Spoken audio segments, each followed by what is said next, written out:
Come under criticism for fueling the house price boom. Joining me now in the studio is Andrew Boast, co-founder of Share a Mortgage, and Vikas Patre, first-time buyer. Good to see you both, gents. Let's start first then with you, Andrew, if that's okay. New stats are due to be released by the government on the Help to Buy scheme today, a bit later on. What do you think the scheme has done to help people get on the housing ladder?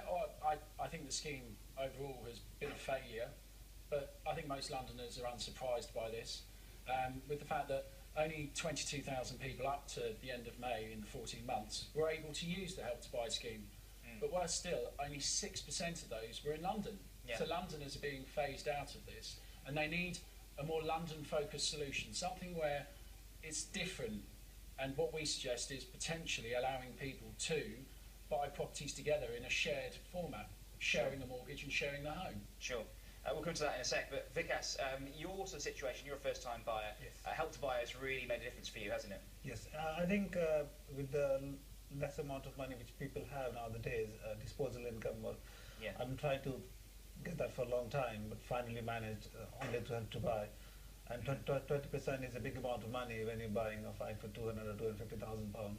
So yeah, really that helped me a lot actually. So do you think for people like Vikas's situation, Andrew, the Help to Buy scheme, even though it might not necessarily be well utilised in London, has some form of benefit? I think the Help to Buy scheme has a place, but the equity loan scheme is merely focused on new build properties, and new build properties are saturated. There's not enough being built.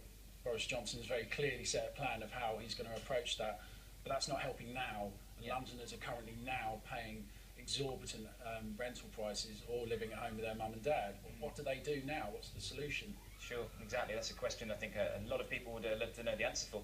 Vikas, with your sort of current state at the moment as well, we're looking for the house and looking at sort of the Help to Buy scheme, and as Andrew's outlining, only 0.6% even of people in the capital utilising the Help to Buy scheme. Do you think that resources and time and money being put into the Help to Buy scheme are a waste of essentially energy? Do you think that those sort of resources can be pulled elsewhere? No, I don't think so, because when people see as investment, then it's a different matter. But for a person who really want to live in the house for maybe 10 years, 15 years, for them it's a great opportunity. I'm not a businessman, I'm just a person who wants to live in a house, and that's it.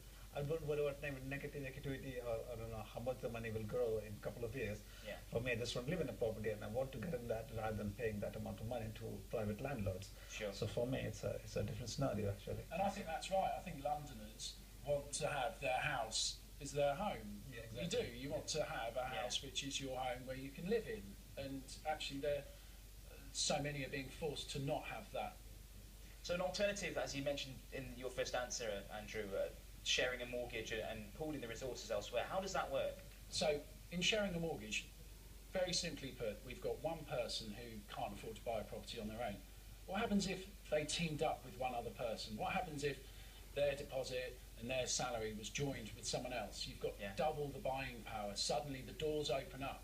Do it in a very well protected scenario with a good legal contract, but you could actually, in a couple of years' time, sell, move on, and see that as your step onto the housing ladder. Sure. It's the gap in between renting and owning your own home, as so many Londoners desperately need this. Good point. Andrew, Vikas, thank you very much indeed for that. Good to see you this morning. So, it's 70 years then since Poland fought its most embittered battle, the Warsaw Uprising. The city's destruction meant the people who fought for it were forced to leave, and many came to start a new life in London.